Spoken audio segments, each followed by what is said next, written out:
Obrigada, Sr. Presidente. Boa tarde a todos. Na sua pessoa, cumprimento os presentes e os que assistem à distância. Começaria por procurar responder às questões que aqui foram colocadas, nomeadamente pelo Sr. Vereador Francisco Queiroz, a situação de Virgílio Correia.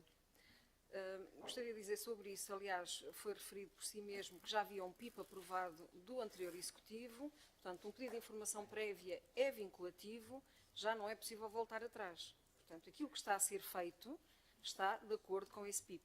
Relembro que, de acordo com o Simplex Urbanístico, que entrou em vigor algumas das regras já no dia 1 de janeiro deste ano, a partir do momento em que temos um pedido de informação prévia, claro, naturalmente com algum detalhe, nomeadamente ao nível dos projetos de arquitetura, basta a comunicação prévia. Portanto, isto explica muito. Não podemos voltar atrás. Há uma expectativa criada sobre os promotores e, portanto, é tarde demais para fazer alterações ou para vir exigir alterações. Com uma particularidade sobre este PIP, eu e o Sr. Presidente, quando estávamos na oposição, votamos contra.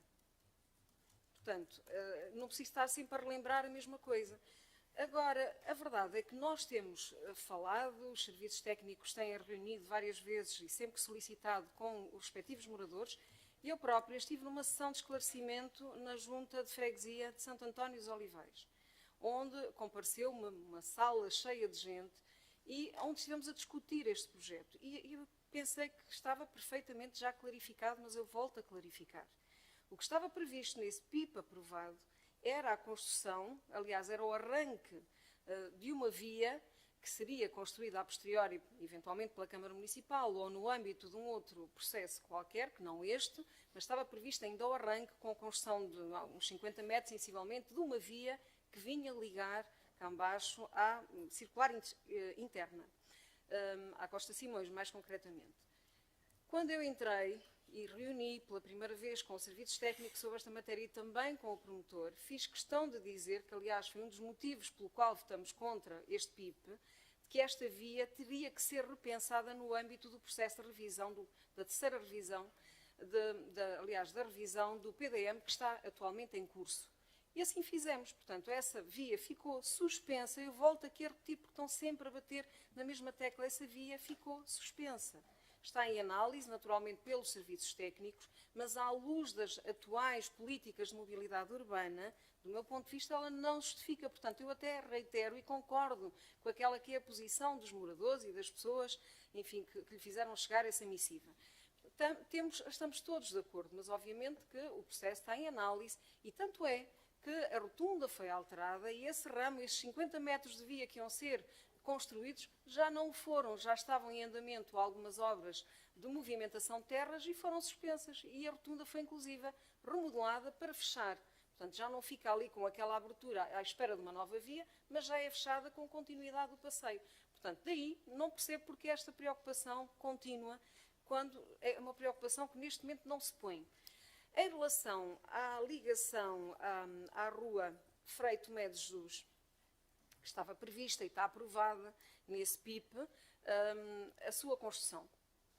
Na verdade, na altura foi aqui discutido, ainda com o Executivo anterior, se justificava ou não, e na altura própria disse que poderia haver vantagens, e continua a pensar da mesma maneira. Do meu ponto de vista, há vantagens nessa via.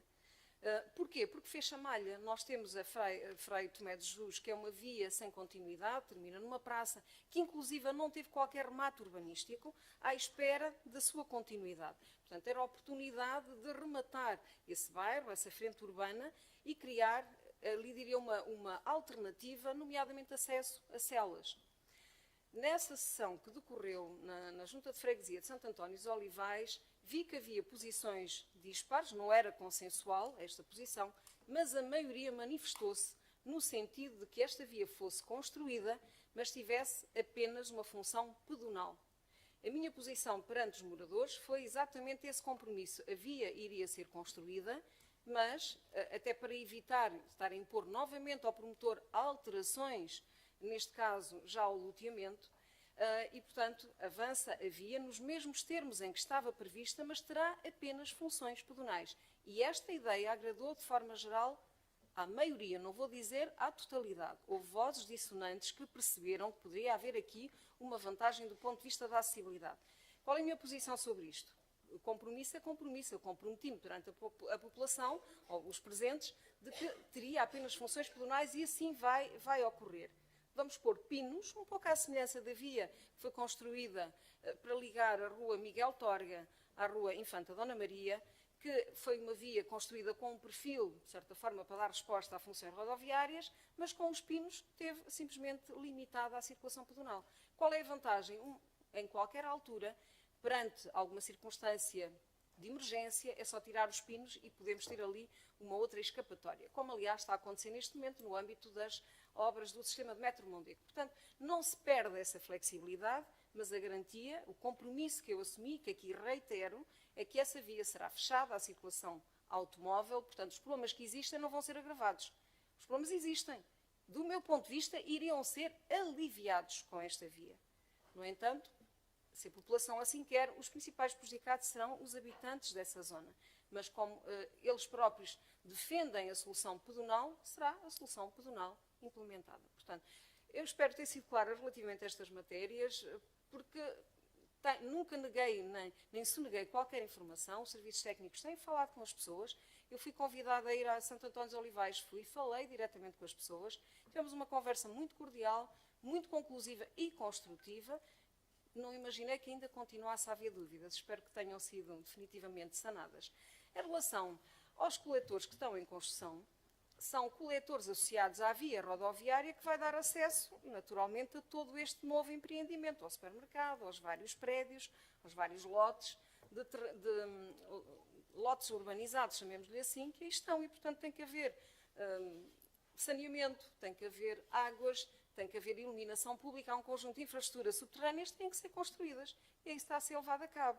Não se está a interferir com a linha de água. A linha de água está prevista no projeto de manter-se de forma naturalizada e assim irá continuar com a bacia de retenção, como muito bem aqui referiu, que será construída pelo respectivo empreiteiro, pelo promotor, não é empreiteiro, pelo promotor deste empreendimento. Agora, claro, a ligação que será pedonal à rua Frei Tomé de Jesus atravessa a linha d'água e essa zona terá que ser objeto de uma passagem hidráulica e não há nada a fazer, senão ficamos ali com um efeito de barragem e, portanto, há que dar continuidade a esta linha de escoamento de águas. De qualquer das maneiras, e no caso de ainda não ter sido suficientemente explícita relativamente a esta matéria, estou disponível para voltar a falar com os moradores. Agora, é conveniente que cheguem a um consenso, se querem a via pedonal, se querem a via rodoviária, mas neste momento o que está em cima da mesa, aprovado a pedido diretamente nessa sessão, repito, não foi consensual na sua globalidade, mas claramente pela maioria que esta via passasse a ser pedonal, é essa a solução que está em cima da mesa, mas que nada muda o PIP, nos entretantos aprovado, e a construção que está a ser feita terá uma utilização diferente. Espero ter sido clara relativamente a essa matéria. Em relação... Sim, com certeza. Não recebi. No meu e-mail, não. Pois, se calhar foi para o gabinete e como o gabinete é tratado diretamente pelo serviço e não por mim, confesso que não vi, mas irei voltar a ler e estou disponível para prestar todas as informações necessárias, porque estamos cá para esclarecer, naturalmente, as pessoas. Em relação ao Sr. Vereador José Dias e o regulamento no âmbito da moção está em andamento, é isso que eu lhe posso dizer, mas eu gostaria de voltar a frisar algo que eu disse nesse dia. A regulamentação não vai mudar nada no que respeita às leis aplicáveis ao comportamento dos utilizadores de trotinetas. Aí aplica-se claramente o Código de Estrada. Eu, na altura, fiz bem questão de frisar isso. Ao abrigo do número 4 do artigo 112 do Código da Estrada, uma trotineta é equiparada a um velocípede. Portanto, todas as regras do Código da Estrada que se aplicam ao velocípede são igualmente aplicáveis à trotineta. Portanto, a regulamentação, por si, é o Código da Estrada e não há muito mais aqui a dizer. O que é possível regulamentar, e é isso que estamos a fazer diretamente com os operadores, são os locais de paragem, para evitar que algumas trotinetas, como tem acontecido, com algumas atitudes abusivas e erráticas, serem largadas em plena via, no passeio, enfim, a prejudicar estacionamentos, a própria circulação de pessoas e, particularmente, pessoas de mobilidade reduzida. Portanto, isso não é aceitável e já é punível pelo Código da Estrada, convenhamos, mas o que estamos a fazer e que demorou algum tempo, porque também Lisboa está a passar pelo mesmo processo, e posso-vos dizer que temos estado em contacto direto com a Câmara Municipal de Lisboa, até no sentido de uniformizar procedimentos. Eles também estão a fazer o seu próprio regulamento, e estamos a trabalhar em conjunto nessa matéria. Queria aqui dizer que o que estamos a tratar é basicamente definição de locais e de zonas onde as trotinetas vão ser obrigadas, no final da sua viagem, a estacionar nos hotspots. Portanto, até aqui havia liberdade total de paragem, de largada, diria, a respectiva trotineta, mas a partir do momento em que fizemos aprovar e que estará para breve, provavelmente nós, para a próxima reunião de Câmara, estamos a pensar trazer já a alteração ou acordo de colaboração entre a Câmara e os operadores de trotinetas e bicicletas e, portanto, provavelmente nessa altura já estaremos em condições de trazer aqui também, se não for para aprovação, pelo menos para conhecimento, estas zonas que vão ser objeto de condicionalismos, diria, ao fim de viagem. E isso sim vai trazer alguma qualidade de vida adicional aos utilizadores em geral, mas vai restringir a utilização, naturalmente, deste tipo de utilizadores, porque uma das grandes vantagens da trotineta era exatamente esta flexibilidade do largar no final da viagem o veículo em qualquer sítio, não é? Isso dava uma flexibilidade muito grande e era também um incentivo à sua utilização, que se irá perder. Em relação à escassez de espaços verdes, seguramente o Sr. Vereador Francisco Queiroz tem essa responsabilidade, terá alguma coisa a dizer. No que respeita à atuação dos meus pelouros, diria que não temos feito outra coisa desde que assumimos o Executivo há 2 anos e pouco atrás, não é? Como tenho trazido aqui, hoje vou focar mais um exemplo, temos feito muitas pequenas alterações, porque é isso que está, diria, na minha posse, pequenas alterações à via pública, a projetos de via pública, no sentido de eliminar espaços inóspitos e dar-lhes uma outra conotação, em que claramente o verde domina, ou procura dominar, nem sempre consegue dominar, porque já é difícil, por vezes, alterar de forma significativa estes projetos, mas onde passamos a ter também muitas áreas de infiltração, ao contrário do que estava previsto nos projetos anteriormente aprovados pelo Executivo Socialista, como sabe. Portanto, temos feito sempre essa comparação do que era antes e do que é que fica a seguir e que estamos a sofrer as consequências disso. E um exemplo é a Praça 25 de Abril, que já aqui foi mencionada várias vezes, era uma praça inóspita, sem qualquer espaço de vegetação e que foi alterada por um projeto que está em fase final de implementação e que a breve trecho teremos a oportunidade de vos convidar a ir visitar, espero eu, e que será um espaço muito mais verde, com grande vegetação, em que se aproveitam e mantêm essencialmente as árvores existentes. Portanto, não são abatidas e ainda é reforçada toda esta estrutura arbórea.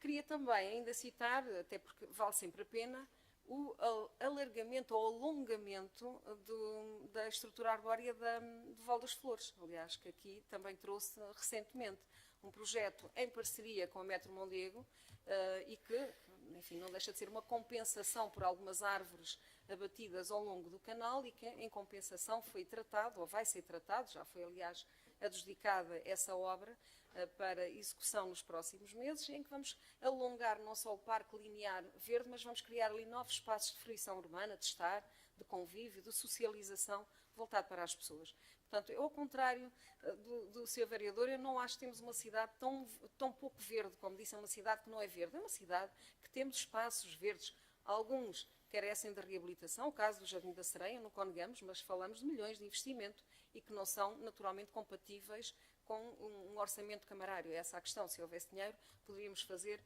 coisas muito mais interessantes. Temos que viver com o orçamento que temos.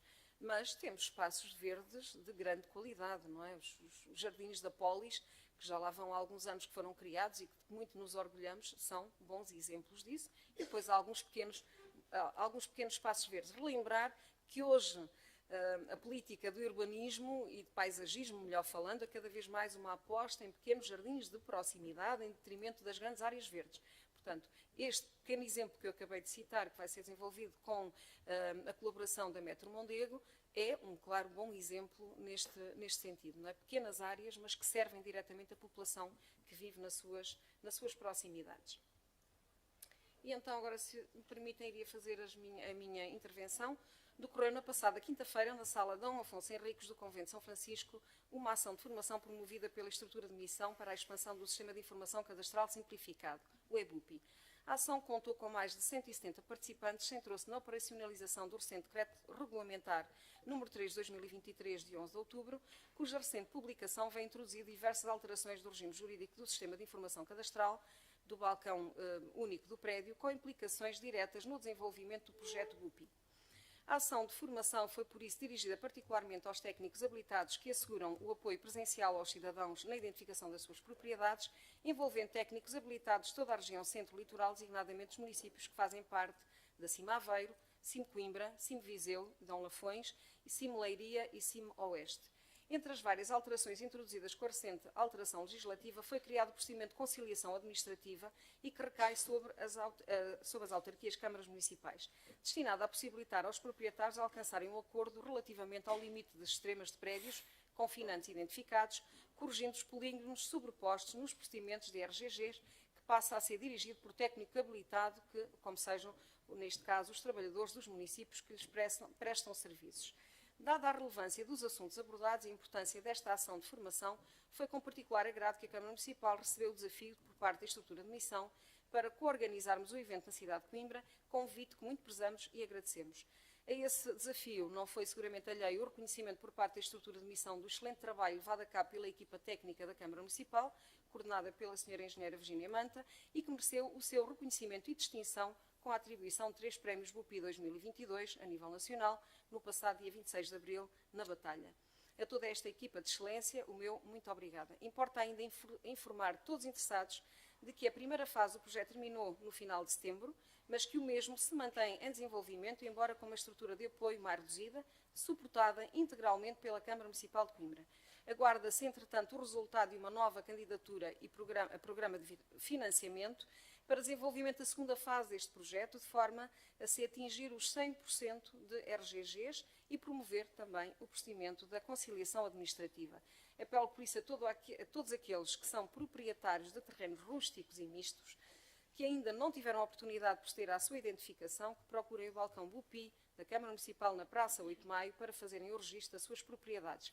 Relembro que foi aprovado em Conselho de Ministros o alargamento do prazo de gratuitidade que permite realizar todo o processo sem custos para o cidadão até ao final de 2025. Sublinho que este processo é gratuito e obrigatório para qualquer transação, nomeadamente para a compra, venda, permutas, doações, partilhas, etc. Informo que reabriu na passada sexta-feira a circulação pedonal a Rua Dom João III, a qual se encontrava condicionada desde abril de 2023, na sequência dos trabalhos de construção do Sistema de Mobilidade de Mondego. Este é o resultado do trabalho de cooperação entre a Câmara Municipal, as Infraestruturas de Portugal e a Metro Mondego, a quem agradeço a abertura e colaboração na procura de soluções de melhoria global do sistema sem impor atrasos ao normal andamento do projeto. O projeto do sistema de Metro Mondego, na sua versão inicial, previa o abate de todas as árvores existentes naquela rua, e por isso é que eu não me canso de voltar a dizer isso, Sr. Vereador José Dias, e a replantação de alguns exemplares em caldeiras isoladas de pequena dimensão, ladeadas por pavimentos sem calçada. Essa solução foi agora transformada num espaço agradável de fruição urbana, associado a uma praça de recepção junto à entrada do centro comercial, que poderá servir de apoio a atividades recreativas e culturais ou de socialização. A revisão do projeto, aprovada pela Câmara Municipal em novembro passado, veio proporcionar a criação de mini-bosquetes onde se mantiveram todas as árvores que não interferiam diretamente com o canal do Metro Mondego, cerca de 20, reforçado pela plantação de mais 20 novos exemplares. A definição dos bosquetes veio ainda permitir criar espaços verdes permeáveis com cerca de 700 metros quadrados, o que contribuirá significativamente para a infiltração das águas pluviais, para a redução da ilha de calor urbano e para a valorização desta zona nobre da cidade. O espaço é agora percorrido por um percurso pedonal em zigue-zague, com 2,3 metros de largura. A obra integra ainda uma floreira ao longo do muro, confronta com a entrada do centro comercial no shopping, no qual se prevê, com o apoio deste mesmo centro comercial, a plantação de uma cortina de trepadeiras para mitigar o impacto do muro inóspito de betão armado. A obra integrou ainda a ampliação da rede de rega de iluminação pública numa solução integrada com a Praça 25 de Abril.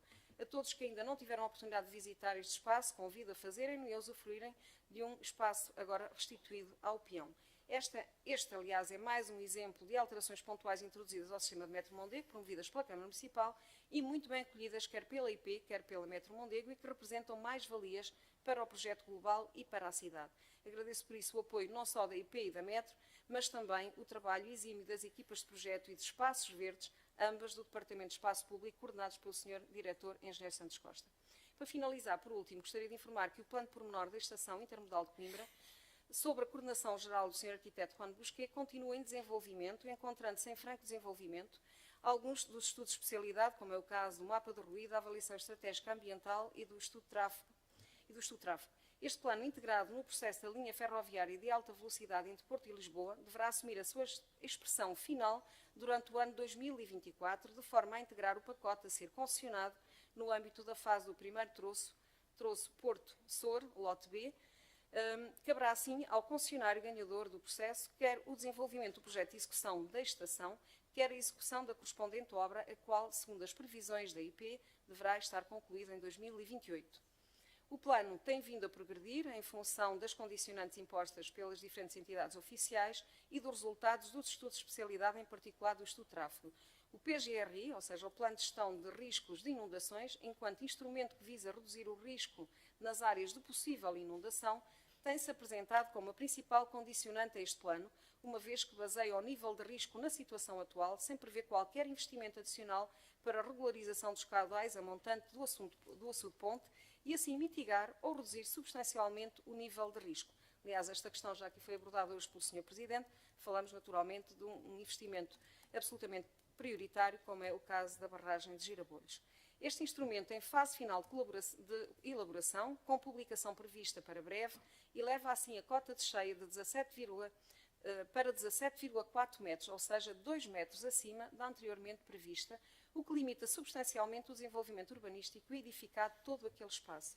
Definidas as condicionantes, conhecidos os resultados dos estudos de especialidade e revista a solução global, a Câmara Municipal considera que importa promover um novo momento de participação pública, de forma a recolher sugestões e contributos por parte de todos os interessados.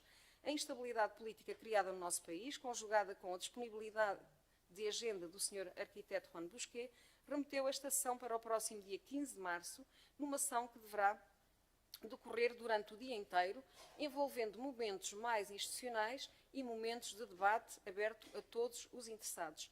Nesta sessão contará com a presença do Sr. Arquiteto Juan Busquet, será ainda apresentada a maquete física tridimensional, de forma a ajudar a idealizar e a percepcionar a integração da estação nos espaços circundantes, assim como a sua articulação e ligação à cidade consolidada. Essa maquete permanecerá posteriormente no espaço do Conselho, disponível para apreciação e análise de todos os interessados, associado a um período alargado de recolha de sugestões, preocupações e contributos, os quais, depois de analisados e, se possível, e devidamente justificados, deverão ser tidos em consideração na versão final do plano.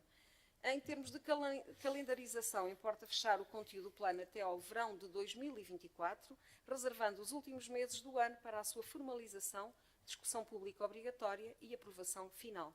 O concurso de concessão da linha de alta velocidade, que deverá ser lançado no início de verão de 2024, deverá integrar as linhas mestras deste plano, as quais serão materializadas em projeto de execução durante o ano 2025, com obra prevista entre o final de 2026 e o ano 2028. Muito obrigada. Obrigado.